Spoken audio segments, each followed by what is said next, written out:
Jamais, ni les institutions françaises, ni le gouvernement français ne nous ont considérés comme Français.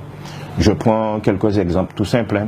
La première abolition de l'esclavage, c'est le 4 février 1794, après le soulèvement des esclaves à Haïti, à Saint-Domingue, qui deviendra Haïti. Les Guadeloupéens sont tous français dès le 4 février 1794. Et pourtant, en 1802, la République française va rétablir l'esclavage en Guadeloupe. C'est le premier cas de déchéance de nationalité et de remise en esclavage de Français par la République française. Donc, à un certain moment, on se pose des questions. Et ça nous a coûté quoi? 10 000 victimes, dont 300 décapitations sur la place de la Victoire et à Bainbridge. En 1848, la République va abolir l'esclavage une deuxième fois.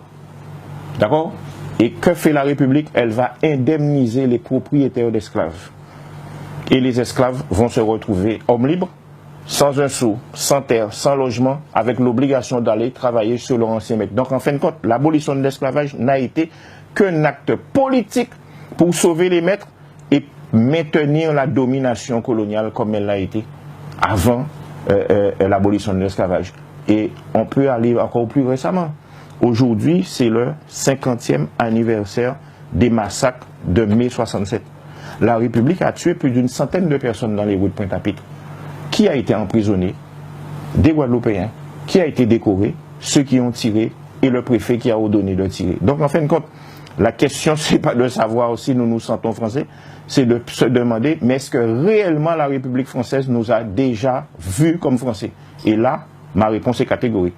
Pour la France, nous ne sommes pas des Français, nous sommes des sous-citoyens, nous sommes, comme je dis vulgairement, des macaques de la République, mais en fin de compte, nous n'avons jamais été considérés comme des citoyens français.